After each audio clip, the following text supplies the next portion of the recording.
go with this. Hey guys, what's happening? It's Blues. I'm at work. It's about 8:11 a.m. And a couple of things I just want to talk about really quick here. Some new groovy things. Been playing with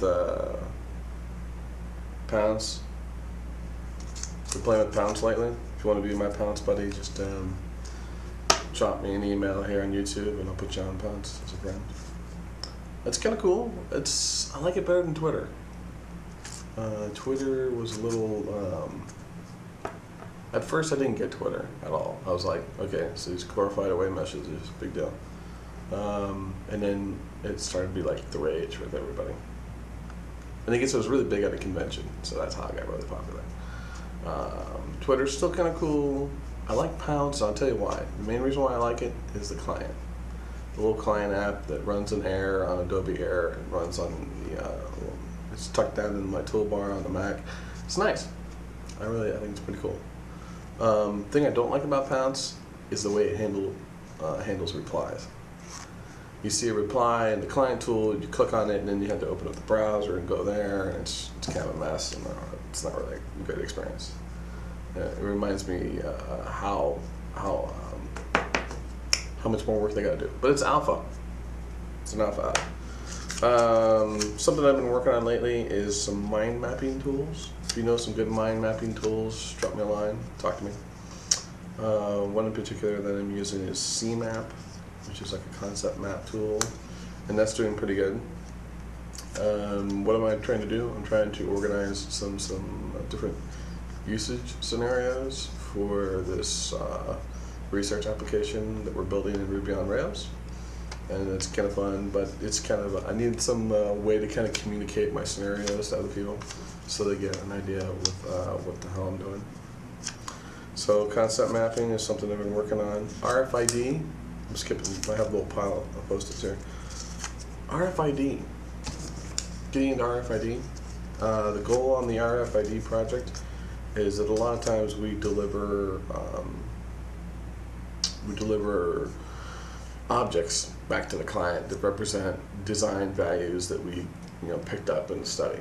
Say we do a study on cell phones, and we say we want the ideal cell phone should have a very smooth texture when it comes to the keypad, but you can still feel the tactile feel, and it should be shiny but not polished, or all these other things. One of the things we do is we have participants actually use physical objects. So here's a physical object, and they talk about how this object and how it could relate to their ideal phone. So it should be like this, but like here. Okay.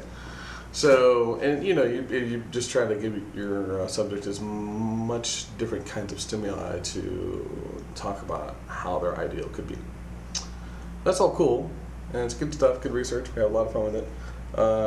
Clients love it. But the problem is, when you're done with the study, you got to find some way so that the client and the design team can hold up the object and get it, kind of see the relationship between what this is and the data that kind of reflects it, and at the same time understand just a better bridge. Because right now, what they have to do is they have this, and they have to, they get the big report. So you have this, and you have the report, and you got to flip through, the pages, and you got to go through the report and say, oh yeah, object 74 was happiness, waterproof, and it reminded them of Christmas. Everybody loves Christmas, right? Okay, so there's no easy way to bridge the gap. Or is there? And that's where RFID comes in. I guess you could use barcodes too. But the idea is to create a deliverable for a client where you have an object, you place it on a little pad or scanner, and then RFID connects to the computer, and the computer brings up a screen and it says, hey, this object is all about blah, blah, blah, blah, blah, blah. RFID is a scary place in the development scene, I think. There's not a lot of great There's a lot of great stuff there for nerds, hacks, geeks, all those kind of stuff. There's great stuff for you, and I guess we're all in that category of people. But there's not a lot of great like software implementation, or hey, if you want to catalog a bunch of objects to queue up Flash files or QuickTime files, do X. Nah, no. In fact, it's kind of like a minefield of information. It's not a great place to be. So, thinking about that, I'm trying to find the right kind of stuff to use. I've been checking out the Fidgets. It's PHIDGETS, Fidgets. They have a little, RFID like reader, get some tags, and then the software is kind of like, go figure it out. Go code it yourself. Yeah, that's okay. I guess I can get another coder to do that. I was hoping that it would be something nice and, almost like Lego-esque. I can plug it in and work from there. Anyways, so that's one of the projects I'm working on, is kind of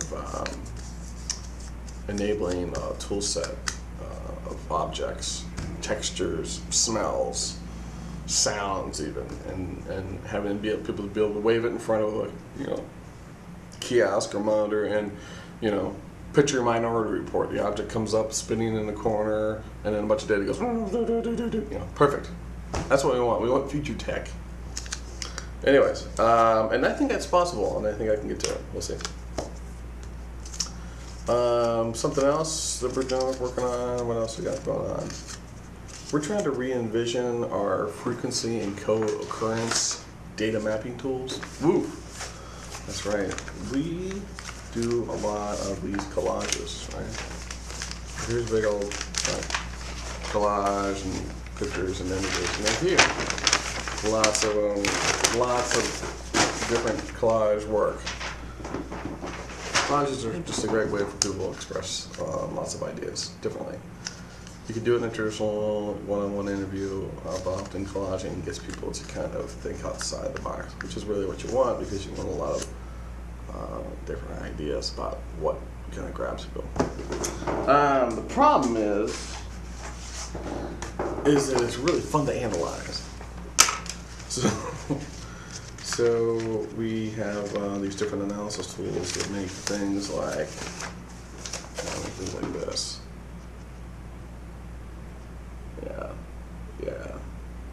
Yeah. Let's make these really cool maps. So I'm talking with some people on how to make some better mapping tools. We got one now, it works pretty well, and we're looking to see what we can do for Generation 2. And one of the programmers I met yesterday is talking about using a semantic web kind of concept. And that could be definitely good. And I think one of the problems I have is communicating the overall, what the big scheme is. I mean, there's like simple stuff, simple frequency and co-occurrence that we do. And then there's like multi-layered. And the multi-layered stuff is definitely a lot more complex. But the end goal here, folks, is all about visualization. So everything happening in 2.0, visualization scene, visualizing data, that's all good, because that's where we need to get to. Because the clients aren't there yet. Clients don't want to get there.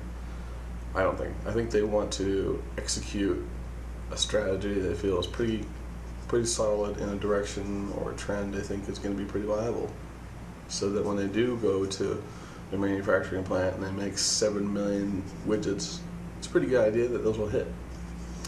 And that's kind of like the bottom line stuff. I mean, what's nice is I think a lot of the research that's happening now is giving data for people that could influence their marketing and how they talk to people and message people and everything else, more so than just the strict product.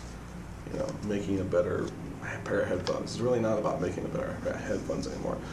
It's about making a better headphones experience. So the headphones, the packaging, the messaging for it, how does it linger, how does it carry on, all that kind of stuff.